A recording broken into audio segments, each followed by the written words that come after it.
Everyone welcome back to the lecture. Dear students, ये lecture number second है और इससे पहले के लेक्चर में हमने समझा था वेक्टर स्पेस की डेफिनेशन, कॉन्सेप्ट एंड कुछ एग्जांपल्स हमने देखे थे वेक्टर स्पेस के। ठीक है, आज के इस वीडियो लेक्चर के अंदर हमारा जो टॉपिक रहने वाला है वह है general properties of vector space, यानी कि वेक्टर स्पेस की कुछ प्रॉपर्टी है जिनको हम लोग प्रूफ करेंगे। चलिए प्रॉपर्टी को वन बाय वन करके स्टार्ट करते हैं। ठीक है, तो पहली प्रॉपर्टी मेरे पास ये क्या कह रही है? पहली प्रॉपर्टी हमारे पास कह रही है कि अगर हमारे पास कोई फील्ड से एलिमेंट है और इसको मैं ऑपरेट करता हूँ जीरो वेक्टर के साथ, तो हमारे पास आ जाना चाहिए जीरो वेक्टर। ठीक है भाई, for all A belongs to F. ठीक है, ये कह रही है पहली प्रॉपर्टी। ओके, तो चलिए इसको देखते हैं प्रूफ कैसे करते हैं माय फ्रेंड्स। तो इसको हम लेफ्ट हैंड साइड लेकर चलते हैं। सबसे पहले क्या है? A into zero, A into zero vector. ठीक है भाई, तो इसको क्या मैं ऐसे नहीं लिख सकता? ए को एज इट इज लिख लिया मैंने और इसको मैंने लिख लिया जीरो वैक्टर को मैं ऐसे भी तो कर सकता हूँ, zero vector plus zero vector. ठीक है भाई, क्यों किया मैंने ऐसा? यहाँ पे मैं लिख दूंगा since zero vector equal to zero vector plus zero vector.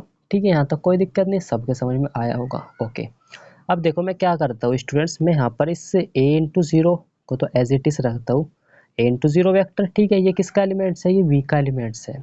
ठीक है, क्योंकि ये स्केलर मल्टीप्लिकेशन लगा यहाँ पर, ये फील्ड का और ये वी का है। इसको अलग दिखाने के लिए मैंने जीरो वेक्टर से डिनोट किया है। बुक में क्या इसमें डिफरेंस दिखाएगा? बुक में इसको थोड़ा बोल्ड करके लिखेगा ये। ठीक है, यहाँ पर दो जीरो होते हैं हमारे पास। एक जीरो होता है सिंपल जीरो, यानी कि वो फील्ड का जीरो है, और जिसको थोड़ा सा बोल्ड करके लिखेगा वो वेक्टर का जीरो है, यानी कि वेक्टर है, वेक्टर स्पेस का जीरो है। तो यहाँ पर मैं बार बार बोल्ड नहीं करूँगा, मैं इसको सिर्फ इसके ऊपर थोड़ा सा ये एरो लगा दूंगा। ठीक है, एरो से ये डिफ्रेंशिएट हो जाएगा कि ये वेक्टर है, यानी कि वेक्टर स्पेस का एलिमेंट है। ठीक है, तो ये ए इंटू जीरो प्लस, क्या मैं इसको ऐसे नहीं लिख सकता? जीरो वेक्टर, बिल्कुल कर सकता हूँ भाई। ठीक है, क्योंकि ये भी वेक्टर है, ये भी वेक्टर है, और तो ये जीरो है, यानी कि आइडेंटिटी है। इसको तुम इसमें ऐड करोगे तो यही तो आएगा रिजल्ट। तो इसको मैं ऐसे लिख सकता हूँ कि नहीं लिख सकता? बिल्कुल लिख सकता हूँ। ठीक है, इक्वल्स इसके अंदर मल्टीप्लाई कर दो भाई, क्योंकि डिस्ट्रीब्यूटिव होता है स्केलर मल्टीप्लीकेशन, डिस्ट्रीब्यूटिव होता है ओवर द एडिशन। ये वेक्टर स्पेस की प्रॉपर्टी है। ठीक है, हमने डेफिनेशन है तो इसकी हमने पहले लेक्चर में इसको अच्छे से देखा था। तो कर दो यहाँ पर ए इंटू जीरो वेक्टर प्लस इसके साथ करो, यानी कि ए इंटू जीरो वेक्टर। ठीक है भाई, अब मैं क्या करा, हमने पढ़ा है कि जो वी होता है नॉन एम्प्टी सेट वी, जिसको वेक्टर स्पेस कहते हैं, ये अबेलियन ग्रुप बनाता है with respect to the addition. और अबेलियन ग्रुप बनाता है, और ग्रुप में हम जानते हैं कि कैंसिलेशन प्रॉपर्टी होल्ड होती है। तो according to right cancellation law इसको और इसको कैंसिल हो जाएगा। यहाँ पे क्या लिखेंगे हम? Right cancellation law. ठीक है, अरे कैसे कैंसिल हुआ? ये हुआ राइट कैंसिलेशन लॉ से। ठीक है, और राइट कैंसिलेशन लॉ और लेफ्ट कैंसिलेशन लॉ दोनों होल्ड होते हैं ग्रुप के अंदर, और वी ग्रुप बनाता है। तो इसलिए ये से ये कैंसिल हो गया। क्या बचा? इधर बचा हमारे पास जीरो वेक्टर, और इक्वल्स क्या बचा? ये ए इंटू जीरो वेक्टर्स। तो यही तो हमको प्रूफ करना था।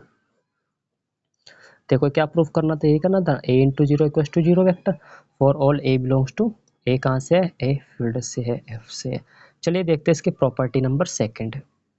सेकंड प्रॉपर्टी भी बिल्कुल इसी के जैसी है। सेकंड प्रॉपर्टी में क्या कह रहा है? इस बार सिंपल जीरो लिया है। सिंपल जीरो यानी कि फील्ड का जीरो है, और इसको अगर मैं किसी भी अल्फा के साथ मल्टीप्लाई करता हूँ, अल्फा वी का एलिमेंट है, यानी का वेक्टर स्पेस का एलिमेंट है, यानी का वेक्टर है, तो हमारे पास आ जाना चाहिए जीरो वेक्टर आना चाहिए। जीरो वेक्टर ही आता है। ठीक है, ये हमको प्रूफ करना। फॉर ऑल अल्फा कहाँ से है? मेरे पास अल्फा है वी से। मतलब अगर मैं वी के हर एलिमेंट को जीरो जीरो स्केलर, यानी कि फील्ड का एलिमेंट है, से मल्टीप्लाई करता हूँ या ऑपरेट करता हूँ, तो हमारे पास जो जीरो आना चाहिए वो वेक्टर का एलिमेंट आता है, यानी कि फील्ड के जीरो को अल्फा से मल्टीप्लाई करके वेक्टर आया, जीरो वेक्टर। ठीक है, यानी कि वी का एलिमेंट आया। तो इसको भी सेम इसी के तरीके से हम लोग क्या करते हैं? प्रूफ करते हैं। चलिए इसको देखते हैं। अब मैंने क्या किया, मैं इसमें सेम वही काम करूँगा, लेफ्ट हैंड साइड लेकर चलूँगा। ठीक है, तो मेरे पास ये क्या हो जाएगा? सो फ्रेंड्स, इसमें भी हम लोग सेम करेंगे। इसमें लेफ्ट हैंड साइड लेकर चलेंगे हम लोग। लेफ्ट हैंड साइड हमारे पास क्या है? जीरो, सिंपल वाला जीरो, यानी कि स्केलर है, जीरो इंटू अल्फा। ठीक है, तो इसको मैं क्या लिख सकता हूँ? इसको ऐसे लिख सकता हूँ, जीरो प्लस जीरो, ठीक है, इंटू अल्फा। बिल्कुल कर सकता हूँ भाई मैं इसको ऐसे। ठीक है, अब फिर वही डिस्ट्रीब्यूटिव होता है, तो यानी कि zero into alpha plus zero into alpha, ये, और इधर क्या इसको मैं ऐसे लिख सकता है, zero plus zero into alpha. अब देखो ये कहाँ का एलिमेंट है? कि जीरो वेक्टर ये कहाँ का एलिमेंट है, कहाँ कैसे, मेरा मतलब है दो ही जगह का एलिमेंट हो सकता है, तो फील्ड का एफ का होगा या वी का होगा। अब देखो ये वी का एलिमेंट है ना अल्फा वी का, और ये एफ का, तो स्केलर मल्टीप्लिकेशन कैसे डिफाइन हुआ था कि जो एलिमेंट आएगा ये वी का आएगा, ठीक है। अब वी के एलिमेंट के साथ ये क्या ऐड होगा, ये वेक्टर जीरो वेक्टर होगा, क्योंकि ये भी वी का ही एलिमेंट होगा। तो इसको मैं ऐसे लिख सकता हूँ कि नहीं लिख सकता, ये तो आइडेंटिटी होती है ना भाई, किसी भी यहाँ पर देखो आप रफली मैं क्या कह रहा, किसी भी अल्फा बिलोंग्स टू वी के लिए अगर वी की आइडेंटिटी इसमें मैं ऐड करता हूँ, वी की आइडेंटिटी, तो ये तो अल्फा ही आता है ना, उसी एलिमेंट की तो आइडेंटिटी कहते हैं, जिसमें किसी भी एलिमेंट के साथ ऐड करके सेम एलिमेंट आ जाए। तो ये तो आइडेंटिटी है, यानी कि इसको इसके साथ अगर मैं ऑपरेट करूंगा तो सेम एलिमेंट आएगा, यही वाला आएगा, ये रहा, ठीक है। तो मैंने क्या कहा, इसको मैं ऐसे लिख सकता हूँ कि नहीं लिख सकता, बिल्कुल लिख सकता हूँ भाई, ठीक है। फिर वही लगाओ यहाँ पर राइट कैंसिलेशन लो, zero into alpha, zero into alpha cancel, इधर क्या बचा, ये क्या है, जीरो वेक्टर है इक्वल टू जीरो, ये स्केलर का जीरो है, स्केलर है, तो ये आ गया, ठीक है। और ये फोर ऑल अल्फा कहाँ से था, वी से था, ठीक है। तो ये हमने दिखा दिया कि zero into alpha equal to zero vector, ठीक है, zero scalar into alpha equal to zero vector, ठीक है भाई। अब चलिए देखते हैं प्रॉपर्टी नंबर थर्ड क्या है इसकी। सो स्टूडेंट्स थर्ड प्रॉपर्टी है इसकी ये कि A into minus alpha equal to, minus को बाहर करो, ए इंटू अल्फा, जहाँ पर ए फील्ड का स्केलर है और अल्फा वेक्टर वेक्टर है, ठीक है। तो हमको ये इसके इक्वल प्रूफ करना है, तो देखिए इसको कैसे स्टार्ट करते हैं फ्रेंड्स, हम लेकर चलेंगे यहाँ से कि मान लीजिए हमारे पास v है, यानी कि हमारे पास है, हमारे पास क्या है, अगर मैं इसको ए को एज इट इज रखूँ, इसको मैं क्या ऐसे नहीं लिख सकता, अल्फा प्लस माइनस अल्फा, ठीक है भाई, ऐसे कर सकता हूँ कि नहीं कर सकता, ओके। तो ये किसके इक्वल हो जाएगा, ये हो जाएगा, यहाँ पर करो, यहाँ पर क्या लगेगा, यहाँ पर लगेगा डिस्ट्रीब्यूटिव लॉ, यानी का ए इंटू अल्फा, ए इंटू अल्फा प्लस, और ये क्या हो जाएगा ए इंटू माइनस अल्फा, ठीक है, यानी का ए इंटू माइनस अल्फा, ठीक है भाई, A into minus alpha according to distributive law. अब देखो ये क्या है, अल्फा और ये सी का इनवर्स है, एडिटिव इनवर्स, तो ये क्या हो जाएगा, तो जीरो वेक्टर हो जाएगा। अरे जीरो वेक्टर होगा कि नहीं होगा, जीरो वेक्टर, और जीरो वेक्टर में किसी फील्ड का एलिमेंट तुम ऑपरेट कर रहे हो, तो ये क्या होगा, zero vector according to the property first. First property क्या थी, यहाँ पर देखो ना, फर्स्ट प्रॉपर्टी क्या थी भाई, फर्स्ट प्रॉपर्टी थी हमारे पास ये कि अगर तुम जीरो वेक्टर में किसी भी ए का मल्टीप्लाई करोगे तो आपके पास जीरो वेक्टर ही आएगा, ठीक है, ओके। अब यहाँ पर देखो ये क्या है, ये तो जीरो वेक्टर आएगा, और इसके साथ ए का मल्टीप्लाई करोगे तो क्या आएगा, ये भी तो जीरो वेक्टर आएगा, ठीक है यहाँ तक। और इधर हमारे पास क्या बचा, ए इंटू अल्फा, और ये बचा हमारे पास यहाँ पर प्लस ए इंटू माइनस अल्फा, इसको मैंने एज इट इज लिख लिया, ठीक है। अब फ्रेंड्स यहाँ पर लिखने का काम और समझने का काम ज़्यादा है। अब देखो ये कोई एलिमेंट्स है, कहाँ का एलिमेंट्स है, पहले तो ये देखो अल्फा कहाँ से है, वी से, तो ये पूरा एलिमेंट कहाँ का हुआ, वी का, ठीक है, अकॉर्डिंग टू स्केलर मल्टीप्लिकेशन के डेफिनेशन, क्योंकि ये फील्ड का ये वेक्टर का, तो पूरा एलिमेंट क्या हुआ, वेक्टर हुआ, ठीक है।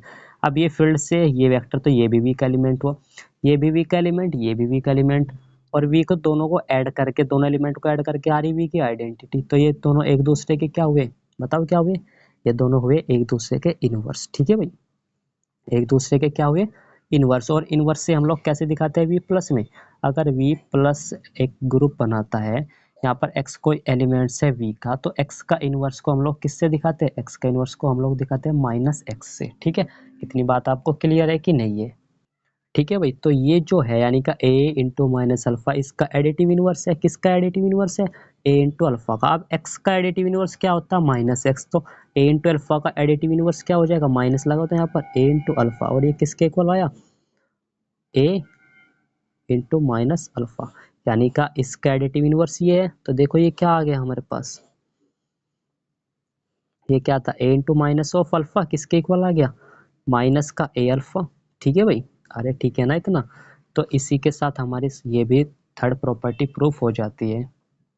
सो स्टूडेंट्स नाउ हमारे पास नेक्स्ट प्रॉपर्टी है ये, यानी कि minus a into alpha equals होना चाहिए माइनस का ए इंटू अल्फा, माइनस बाहर हो जाएगा, ठीक है। तो चलिए इसको प्रूफ करते हैं। देखिए फ्रेंड्स इसको मैं कैसे लिख सकता हूँ, क्या मैं इसको ऐसे लिख सकता, जो हमारे पास माइनस ए इंटू अल्फा है, इसके लिए हमको थोड़ा सा थर्ड प्रॉपर्टी की तरह ही करना पड़ेगा। देखो हमको क्या लेकर आना, हमको ये लेकर आना कि माइनस ए मैं मल्टीप्लाई करूँ अल्फा से, तो हमारे पास आ जाए माइनस का बाहर ए इंटू अल्फा। तो फ्रेंड्स हम जानते हैं कि हमारे पास ये होता है वी है, हम यहाँ पर लिखेंगे कि ये हमारे पास हो जाएगा, इस ए को अगर मैं ऐसे लिख लूँ ए और ये प्लस माइनस सॉरी ए है ये ए, ठीक है, और इसको मैंने कर दिया अल्फा से मल्टीप्लाई, ठीक है। ओके, तो ये किसके इक्वल हो जाएगा हमारे पास, ये हो जाएगा ए इंटू अल्फा। फ्रेंड्स कुछ चीज़ें तो आपको ध्यान रखनी पड़ेगी, जैसे इसको स्टार्ट कहाँ से करना है ये आपको ध्यान रखना पड़ेगा, ए प्लस माइनस ए अल्फा से इसको स्टार्ट करना है, तो ये हो जाएगा ए अल्फा और ये हो जाएगा plus minus a into alpha, यानी कि माइनस का ए और इंटू अल्फा, ठीक है भाई। देखो कुछ कुछ बन गया ना, तो इसी से आएगी हमारे पास ये प्रॉपर्टी। अब देखो हमारे पास क्या होगा, ये क्या होगा, ए प्लस माइनस है यानी का ए फील्ड का एलिमेंट है, ये इसका इनवर्स है, तो ये क्या हो जाएगा, तो जीरो ही हो जाएगा। जीरो इंटू अल्फा, अल्फा कहाँ से है, अल्फा वी का एलिमेंट है, तो ये आएगा जीरो वेक्टर। याद रखना जीरो वेक्टर, क्योंकि ये तो फील्ड का एलिमेंट है बट ये वेक्टर का, इसलिए जीरो वेक्टर। यहाँ पर वी का भी जीरो आएगा, ना कि एफ का, ठीक है। इधर हमारे पास क्या चल रहा है, ए इंटू अल्फा, ये एज इट इज उतारो इसको, same as the third condition, third property, ठीक है। ओके, अब मैंने क्या कहा, ये भी वीक एलिमेंट, ये वीक एलिमेंट, और दोनों को ऐड करके आ रही वीक आइडेंटिटी, तो ये दोनों क्या हो गए, एक दूसरे के इनवर्स हो गए। कौन से इनवर्स, एडिटिव इनवर्स। तो इसको क्या मैं ऐसे लिख सकता, माइनस का ये ए इंटू अल्फा, भाई ये जो है ये इसका एडिटिव इनवर्स है ना, और एडिटिव इनवर्स को हम लोग कैसे दिखाते हैं, एक्स का एडिटिव इनवर्स माइनस एक्स, तो minus a alpha equal to minus a into ये अल्फा। तो बताओ यही नहीं है कि हमारे पास ये वाली कंडीशन, तो इस तरीके से हम इसको प्रूफ करते हैं, बस थोड़ा सा ध्यान यहाँ से रखना है, थर्ड और फोर्थ कंडीशन एक जैसी है। तो फ्रेंड्स नाउ हमारे पास प्रॉपर्टी नंबर 5 है। प्रॉपर्टी नंबर 5 में क्या कह रहा है कि A into alpha minus beta इसके इक्वल दिखाना, तो हम लोग इसको यहाँ से स्टार्ट करेंगे, यानी का ए इंटू अल्फा माइनस बीटा, ठीक है भाई। इसको क्या मैं ऐसे नहीं लिख सकता, ए एज इट इज और ये अल्फा, ठीक है, प्लस माइनस बीटा, ऐसे लिख सकता हूँ कि नहीं लिख सकता, बिल्कुल लिख सकता हूँ। नाउ स्टूडेंट्स इसको अंदर मल्टीप्लाई करते हो, यानी कि ए इंटू अल्फा प्लस ये हो जाएगा हमारे पास ए इंटू माइनस बीटा। ओके, अब ये वाली प्रॉपर्टी अभी हमने प्रूफ किया था, यानी कि ये तो हो जाएगा ए अल्फा और ये हो जाएगा माइनस का ए इंटू बीटा, ठीक है भाई, क्योंकि अभी हम लोगों ने क्या प्रूफ किया था, अभी हमने प्रूफ किया था कि ए इंटू माइनस बीटा हमारे पास इक्वल टू होता है माइनस का ए इंटू बीटा, ठीक है भैया, आप ब्रैकेट में इसको चूंकि करके ऐसे लिख सकते हो। तो यही तो हमको प्रूफ करना था, ए अल्फा माइनस ए बीटा, ठीक है। तो इसी के साथ हमारी प्रॉपर्टी 5वीं भी हो जाती है। तो स्टूडेंट्स आज के इस लेक्चर को यहीं तक रखते हैं, और ये थी हमारी property of general properties of vector space. तो ठीक है यार, thank you, thanks for watching. अगर आपने यहाँ तक देखा तो बिल्कुल समझ में आया ही होगा। देखिए हर प्रूफ में कुछ ना कुछ चीज़ें मेन पॉइंट ध्यान रखना पड़ता है, जैसे इसको हमने स्टार्ट कहाँ से किया था, ठीक है। तो आई होप आपको बिल्कुल समझ में आया होगा, नहीं आया हो तो इसको एक और बार दोबारा से देखिएगा, ठीक है। मिलेंगे नेक्स्ट वीडियो में, तब तक के लिए thank you, thanks for watching.